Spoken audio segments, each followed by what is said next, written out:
اور اب بات کریں گے ڈالر پر نگرانی کے شاندار نتائج کی۔ امریکی کرنسی زمین پر آنے لگی ہے۔ انٹر بینک میں ڈالر ₹2.94 سستا ہوا۔ انٹر بینک میں ڈالر ₹302 کا ہو چکا ہے۔ اوپن مارکیٹ میں ڈالر ₹307 پر مستحکم ہے۔ پشاور میں FIA کی کارروائی کے بعد کرنسی مارکیٹ دوسرے روز بھی بند ہے۔ گزشتہ روز چوک یادگار میں قائم کرنسی مارکیٹ میں کرنسی کے غیر قانونی کاروبار کرنے والے کئی ڈیلرز کی دکانوں کو FIA نے سیل کیا تھا۔ 3 ہفتوں کے دوران صوبے کے مختلف علاقوں میں کارروائیوں کے دوران ہنڈی حوالہ کا کاروبار کرنے والے 28 افراد کو گرفتار بھی کیا جا چکا ہے۔ اس تمام تر معاملے پر بات کرنے کے لیے ہمارے نمائندگان بھی موجود ہیں، تجزیہ کار بھی موجود ہوں گے۔ کاشف منیر بھی ہمارے ساتھ ہوں گے۔ پشاور سے ہم آزاد دیں گے لحاظ علی، اور ٹیلی فون لائن پر موجود ہیں صدر ہیں فوریکس ایسوسی ایشن ملک بوستان صاحب، اور سیکریٹری جنرل ایکسچینج کمپنیز ظفر پراچا صاحب بھی ہمارے ساتھ موجود ہیں۔ کاشف منیر سے پہلے ہم ڈیٹیلز لے لیتے ہیں۔ کاشف منیر، یہ بتائے گا کہ ابھی کیا اوور آل سچویشن چل رہی ہے کاروباری خبر کو لے کر؟ دیکھیں جی، جب سے کریک ڈاؤن کا آغاز ہوا ہے، انٹر بینک ہو یا اوپن مارکیٹ ہو، اس میں بڑے پیمانے پر جو روپیہ ہے وہ اس نے ریکور کیا ہے، اور ڈالر جو ہے وہ اوپن مارکیٹ ہو یا انٹر بینک ہو، دونوں میں صرف ڈالر نہیں بلکہ دیگر کرنسیوں میں بھی کمی ہوئی ہے۔ اگر آج ہم دن کے آغاز کی بات کر لیں تو انٹر بینک میں آج ڈالر جو ہے تقریباً اس میں دوبارہ ₹2.94 جو ہے اس میں کمی ہوئی ہے، اور انٹر بینک میں ڈالر جو ₹307 تک چلا گیا تھا وہ ₹302 پر واپس آ گیا ہے۔ اس کے علاوہ گزشتہ روز کی بات کریں تو ₹304.94 پر بند ہوا تھا۔ اوپن مارکیٹ کی بات کریں تو اوپن مارکیٹ میں آج ₹2 کمی ہوئی ہے، ₹307 سے کم ہو کر ₹305 ہو گیا ہے، ₹304 بھی مل رہا ہے۔ اور سب سے اہم بات یہ ہے کہ جب سے یہ کریک ڈاؤن شروع ہوا ہے، اوپن مارکیٹ کے اندر جو بائر ہیں وہ نظر نہیں آ رہے، یعنی بڑی تعداد میں لوگ جو ہے وہ کاؤنٹرز پہ سیل کرنے آ رہے ہیں۔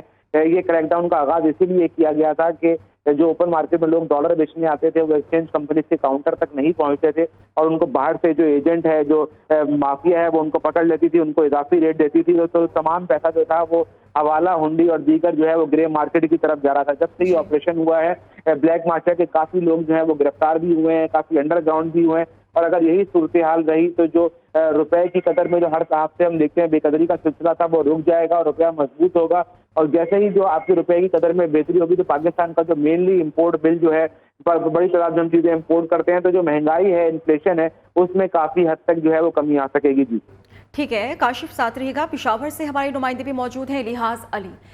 لحاظ علی، یہ بتائے گا پشاور میں صورتحال کیا ہے؟ جس طرح سے خبریں سامنے آ رہی تھی کہ FIA کی کارروائی کی گئی ہے اور اس کے بعد کرنسی مارکیٹ دوسرے روز بھی بند ہے۔ جی، پشاور میں اس وقت خیبر پختونخوا کا سب سے بڑا کرنسی کی مارکیٹ ہے، وہ چوک یادگار پشاور میں ہے، اور یہاں کے جو ایسوسی ایشن ہے ان کے مطابق تقریباً 534 دکانیں ہیں جہاں پر کرنسی کا کاروبار کیا جاتا ہے، جس میں بیشتر جو ہے ان کے پاس کسی قسم کا لائسنس نہیں ہے۔ گزشتہ روز بھی چھاپہ مارا گیا تھا۔ اس وقت کرنسی مارکیٹ مکمل طور پر بند ہے، کوئی دکان جو ہے یا آفس جو ہے وہ کھول نہیں رہا ہے، اور اس کی سب سے بڑی وجہ یہ کہ FIA کی جانب سے چھاپوں کا پڑنا ہے۔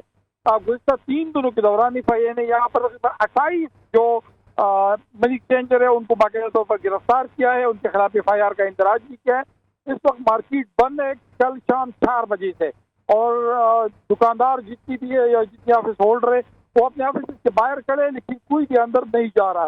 ان کو خدشہ ہے کہ کسی بھی وقت FIA کا چھاپہ پڑ سکتا ہے، اور وہاں سے مزید جو ان کے پاس رقم ہے وہ گرفتار لے لی جا سکتی ہے۔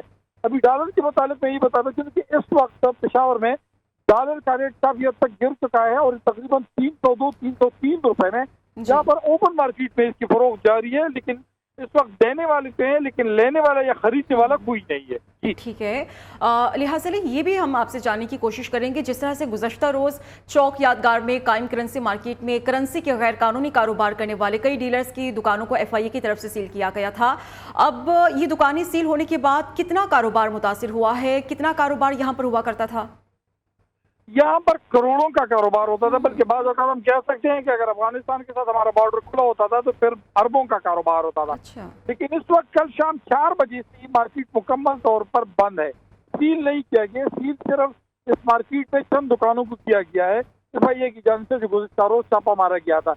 اس وقت تمام جتنی بھی فورکس کاروبار سے وابستہ لوگ ہیں ان کا خدشہ ہے کہ FIA کے اہلکار اس وقت بھی مارکیٹ کے ارد گرد گھوم رہے ہیں اور کسی بھی وقت ان کا چھاپہ پڑ سکتا ہے، جس کی وجہ سے یہاں پر مارکیٹ اس وقت بند کیا گیا۔ میں دوبارہ بتا دوں کہ اس وقت ڈالر، ریال اور درہم کی فروخت کرنے والے لوگ تو ہیں، لیکن وہاں پر خریدنے والا کوئی نہیں، جس کی وجہ سے ان کے بھاؤ میں کافی حد تک کمی واقع ہوئی ہے. جی ٹھیک ہے، لہٰذا علی ہمارے ساتھ رہے گا اس معاملے پر بات کرنے کے لیے. صدر فوریکس ایسوسی ایشن ملک بوستان بھی ہمارے ساتھ موجود ہیں. ملک صاحب، جس طرح سے ہم یہ دیکھ رہے ہیں کہ انٹر بینک میں ڈالر 2 روپے 94 پیسے سستا ہو چکا ہے اور پاکستانی جو روپے ہے اس کی قدر مستحکم ہوتی جا رہی ہے، کیا وجوہات ہیں، کن وجوہات کو آپ ہائی لائٹ کریں گے پاکستانی روپے میں بہتری کو لے کر؟ یہ سب سے پہلے میں سمجھوں اللہ کا شکر ہے، اللہ کا کرم ہے، جس میں نبی پاک صدقے میں آصف منیر صاحب کو یہ سارا کریڈٹ جاتا ہے، جنہوں نے آگے بڑھ کے سے سارے ایکشن لیے. انہوں نے ان سے پچھلے ہفتے درخواست کی تھی کہ جتنے بھی پاکستان میں ایکسچینج کمپنیوں کی مارکیٹیں ہیں بڑی بڑی، وہاں حوالہ مارکیٹ اور بلیک مارکیٹ والے کھڑے ہو گئے. جو بھی کلائنٹ آتا ہے اس کو گھیر کے اپنے خفیہ دفتروں میں لے جاتے ہیں، وہاں ہم سے زیادہ انہیں ریڈ کرتے ہیں اور انہیں 90% مارکیٹ اپنی طرف کنورٹ کر لیا. ہمارے پاس 10% مارکیٹ رہ گئی، جس کے نتیجے یہ نکلا انٹر بینک اور فری مارکیٹ کا جو فرق تھا وہ 30 روپے تک چلا گیا اور لوگ 400 کی باتیں کر رہی تھیں. تو میں انہوں نے کہا کہ ان کے خلاف کریک ڈاؤن کریں تاکہ یہ پاکستان کی معیشت کو جو غرملال بنا لیا اس سے ہم اس کو چھڑا سکیں. تو انہوں نے فوری ٹاسک فورس بنائی، تمام ایک ٹیم بنائی، انہوں نے چھاپے مارے جیسے آپ کا بھی بریف کر رہے تھے آپ کے نمائندے. اور اس کے بعد ڈالر کی ساری سپلائی جو بحال ہوئی تو آج 3 دن میں ہم نے $30 ملین انٹر بینک میں فروخت کیے ہیں. ہمارے پاس لوگ خریدنے کوئی نہیں آ رہا، بیچنے سارے آ رہے ہیں، جس کا نتیجہ انٹر بینک میں پچھلے 2 دن سے گرنا شروع ہوا ہے. اور اللہ کا شکر ہمیں امید ہے آج نہیں تو منڈے کو لازمی 300 سے بھی نیچے مارکیٹ جا سکتی ہے. تو میں سمجھتا ہوں کہ نگراں حکومت نے جب یہ اسٹیٹمنٹ دی کہ ہمارے پتہ نہیں کہ اتنے حالات گمگیر ہیں اور ہم تو چارج نہیں لیتے، تو میں سمجھوں اس وقت پوری قوم مایوس ہو گئی تھی. اور میں چیف آرمی اسٹاف کو خراج تحسین پیش کرتا ہوں جنہوں نے آگے بڑھے، کریز سے باہر نکلے اور ایک امید کی کرن بندے مایوسی کو انہوں نے ختم کیا اور تمام ٹریڈر سے، کاروباری برادری سے، اسٹیک ہولڈر سے ملے، انہیں یقین دلایا کہ پاکستان کی کو کبھی وجود کی اس کی معیشت کو تباہ نہیں ہونے دے گے. ہم تمام یہ غیر قانونی سرگرمیاں ختم کریں گے، حوالہ سسٹم کو، بلیک مارکیٹ کو، اسمگلنگ کو، چینی کو، سب کو انہوں نے کر دکھایا ہے.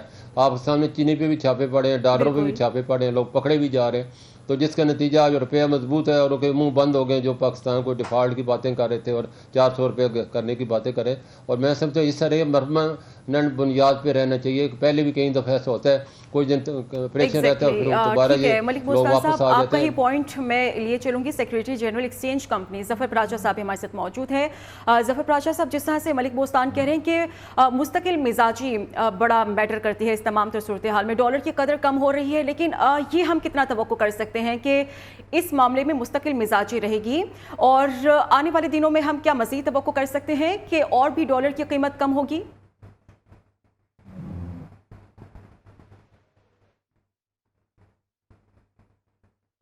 ظفر پراجا صاحب سے ہم رابطہ بحال کرنے کی کوشش کریں گے. ملک بوستان سے ہی دوبارہ سے ہم بات کرتے ہیں. ملک بوستان صاحب، بڑا اچھا آپ نے پوائنٹ اٹھایا ہے کہ بات یہ ہے کہ اگر ڈالر کی قیمت آج کم ہو رہی ہے تو یہ بھی دیکھنا ہے کہ یہ پرماننٹ چیز ہے یا پھر آنے والے دنوں میں خدا نہ خواستہ حالات دوبارہ وہی شروع ہو سکتے ہیں. لیکن جس طرح سے آپ کہہ رہے ہیں کہ کاوش ہے، حکومت کی لے لیں یا پھر آرمی چیف کی لے لیں، بہت اچھی کاوش ہے، اقدامات کیے جا رہے ہیں. اور خصوصی طور پر ہم نے یہ بھی دیکھا ہے کہ کئی ایسی ڈیلرز کی دکانوں کو بھی ایف آئی کی طرف سے سیل کیا گیا ہے جو کہ غیر قانونی طور پر اپنے کاروبار کو چلا رہے تھے.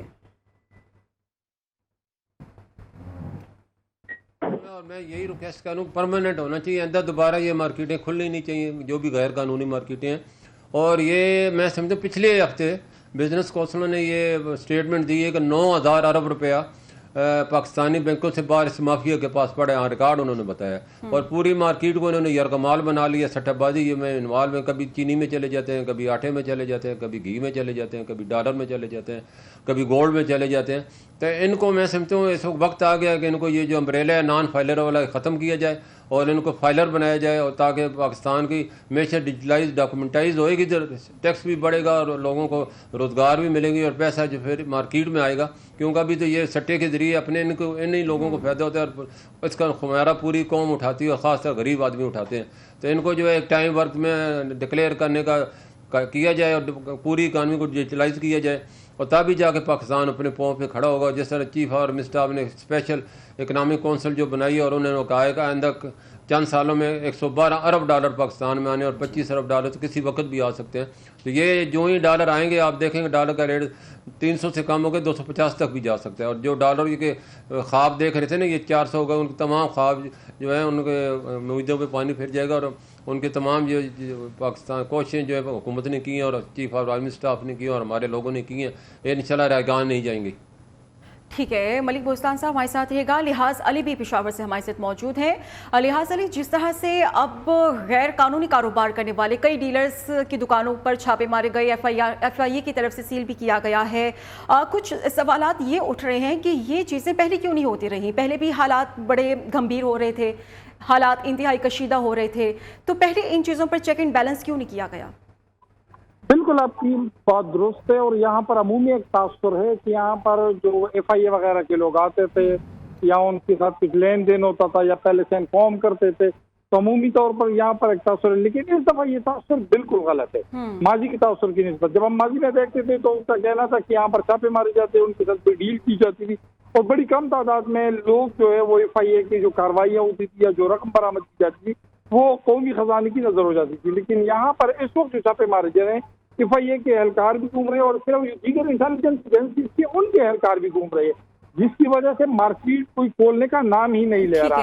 یہاں پر ایون جو لیگل بزنس ہے ان کے ساتھ بھی یہی مسئلہ ہے۔ ٹھیک ہے، ساتھ رہے گا ظفر پراچا صاحب بھی ہمارے ساتھ شامل گفتگو ہیں۔ ظفر پراچا صاحب، ساری صورتحال آپ کے سامنے ہے، ڈالر کی قیمت میں اب کمی آنا شروع ہو گئی ہے، کتنی مستقل مزاجی دیکھ رہے ہیں آپ اس میں؟ السلام علیکم جناب۔ دیکھیے جناب، میں اس کے اندر اتنی مستقل مزاجی دیکھ رہا ہوں جتنی مستقل مزاجی ہمارے چیف آف آرمی اسٹاف کے اندر ہے، لیکن ہم کو یہ دیکھنا ہوگا کہ جو ان کے سبارڈینیٹس ہیں، جو لا انفورسمنٹ ایجنسیز ہیں، ان میں کتنی مستقل مزاجی ہے، کیونکہ جو اتنا معمولی سے کام جو کرنا پڑ رہا ہے ہمارے چیف آف آرمی اسٹاف کو، وہ ان کے کرنے کا کام نہیں ہے، لیکن مجبوری میں انہوں نے کرنا پڑا۔ یہ اسمگلنگ کے اوپر، فورن ایکسچینج کی اور دیگر اجناس کی، اگر ہمارے ادارے یہ کام کر رہے ہوتے تو آٹو پہ سارے کام چل رہے ہوتے اور ہمارے ملک میں اتنی افراتفری نہ ہوتی اور مافیاز اتنے زیادہ اسٹرانگ نہ بن چکے ہوتے۔ تو اگر یہ مسلسل اپنا کام کرتے رہیں گے تو یہ اس میں انشاءاللہ مضبوطی بھی رہے گی اور مستقل مزاجی بھی رہے گی، اور آنے والے دنوں میں انٹر بینک بھی کم ہوگا اور جو انفلوز ہیں وہ بھی بڑھیں گے۔ خاص طور پہ جو ایکسپورٹرز نے روکے ہوئے تھے اپنے فنڈز، انہوں نے بھی گھبراہٹ کر کے بیچنے شروع کر دیے ہیں، اور ایکسچینج کمپنیز نے بھی تقریباً ان 2 دنوں میں $20 ملین انٹر بینک میں سیل کی ہے۔ تو اگر یہی صورتحال رہی تو آپ دیکھیے گا کہ ہمارے فورن ایکسچینج ریزرو بھی ٹھیک ہوئے ہیں، اور گرے مارکیٹ کو کریش کرنے سے ہمارے ریمیٹنسز بھی ٹھیک ہوں گی، اور ہمارے جو ایکسپورٹ ریمیٹنس ہے وہ بھی بڑھے گی۔ اور اس کے لیے ایک ضروری بات میں یہ کہنا چاہتا ہوں کہ ہم کو اپنی پالیسیز کو ریسٹرکچر کرنا پڑے گا، کیونکہ یہ جو ڈنڈا چلانا جو ہے نا، یہ کوئی مستقل حل نہیں ہے۔ اب تو بچوں کو بھی اسکول میں ڈنڈا چلانا منع ہے بچوں کے لیے، تو ہم کو اگر اپنی پالیسیز ہم ٹھیک کر لیں، تمام اسٹیک ہولڈرز ایک پیج پہ ہوں اور تمام پالیسیز کی سمت ایک ہو اور آٹو پہ یہ کام چلے، یہ کوئی اتنے مشکل کام نہیں ہے، لیکن ود دی کنائیونس آف جو اس کو روکنے والے ہیں، وہی لوگ جب ان لوگوں کے ساتھ مل جائیں گے تو پھر تو چیزیں خراب ہوں گی۔ خاص طور پہ اس وقت فورن ایکسچینج کا بزنس 3 دن پہلے تک، اور پلس اسمگلنگ کا، مختلف اسمگلنگ سامان کی، پاکستان کا سب سے زیادہ لوکریٹو بزنس بنا ہوا ہے۔ چھوٹے سے چھوٹا، بڑے سے بڑا آدمی اس میں انوالو ہے، اور فوری طور پہ انسٹنٹلی آپ کو پروفٹ ملتا ہے۔ تو یہ ہماری غلط پالیسیز کی وجہ سے ہے۔ پھر ایک بات میں اور دیکھ رہا ہوں کہ ایکسچینج کمپنیز کے خلاف 1-2 صاحب بہت زیادہ بول رہے ہیں کہ ایکسچینج کمپنیز نہیں ہونی چاہیے۔ مجھے نہیں پتا وہ کس ایجنڈے پہ بات کر رہے ہیں، اور ایسا لگتا ہے کہ وہ اینٹی اسٹیٹ جا رہے ہیں، کیونکہ وہ یہ کہتے ہیں کہ شبر زیدی صاحب، میں ان کا نام لے رہا ہوں، وہ کہتے ہیں دنیا میں کہیں ایکسچینج کمپنیاں نہیں ہیں۔ وہ ماشاءاللہ سمجھدار پڑھے لکھے آدمی ہیں، مس گائیڈ کر رہے ہیں لوگوں کو۔ تمام دنیا میں ایکسچینج کمپنیز ہیں۔ ایک بہت بڑی فرم ہے ٹریولیکس، جس کے دنیا کے تقریباً ایئرپورٹس کے اوپر بیورو ڈی ایکسچینج کے نام سے بوتھس ہیں، اور ہر دنیا میں، ہر ملک میں کہیں صراف کے نام پہ ہے، کہیں ایکسچینج کمپنی کے نام پہ ہے، کہیں منی چینجر کے نام پہ ہے، کہیں منی ٹرانسفر کے نام پہ ہے۔ دنیا کی 2 بڑی کمپنیز ہیں، MoneyGram, Western Union, they are also money changer. ٹھیک ہے جی، اگر ایکسچینج کمپنی ختم کر دی جائے تو میں سمجھتا ہوں ملک میں ایک فورن ایکسچینج کا بحران آئے گا، اور جو گرے مارکیٹ ہے وہ آپ کی ڈومینیٹ کرے گی جیسے پچھلے دنوں کر رہی تھی اسمگلرز. دیکھیے اسمگلرز اتنے اسٹرانگ ہو چکے ہیں کہ کل انہوں نے آپ کی بارڈر فورسز پہ حملہ کر دیا, تو یہ ایک بہت خطرناک سائن ہے. تو یہاں پہ ہمارا کیا حال ہے, ہم ان سے کس طرح مقابلہ کر رہے ہیں یہ ہم کو معلوم ہے. خاص طور پہ 1 اکتوبر 2022 میں حکومت نے ایک پالیسی بنائی فورن ایکسچینج کی خرید و فروخت کی, جو مزید ٹائٹ کر دی گئی. اس سے کیا ہوا, آپ کی ریمیٹنس گر گئی, ساری کی ساری وہ گرے مارکیٹ میں چلی گئی, اور جو آپ کا لیجیٹیمیٹ پیسہ تھا, لیگل پیسہ, وہ گرے مارکیٹ میں چلا گیا. تو ہم کو اس موقع پہ ایسے لوگوں کے جن کو کون مین کہا جاتا ہے ان پہ نظر رکھنی ہوگی کہ وہ افراتفری پیدا کر کے اپنی اہمیت جتانے کے لیے اور وہ کس کے ایجنڈے پہ کام کر رہے ہیں. یہ نہ ہو کہ پچھلی حکومت کی جگہ طرح اب بھی وہ لوگ ایکٹیو ہوں اور ایک افراتفری پیدا کریں کہ جی ایکسچینج بند کر دیں, یہ کر دیں. تو یہ بھی ہم کو دیکھنا ہوگا, ان سب چیزوں کو بھی ہم نے دیکھنا ہے. بہت شکریہ آپ کا. ظفر پراچا صاحب ہمارے ساتھ موجود تھے, ملک بوستان بھی اپنی تجزیاتی رائے دے رہے تھے, لحاظ علی نے پشاور سے اپڈیٹ کیا, اور کاشف منیر بھی ہمیں تفصیلات فراہم کر رہے تھے. تمام کا بے حد شکریہ. بریک سے پہلے نیوز اپڈیٹ.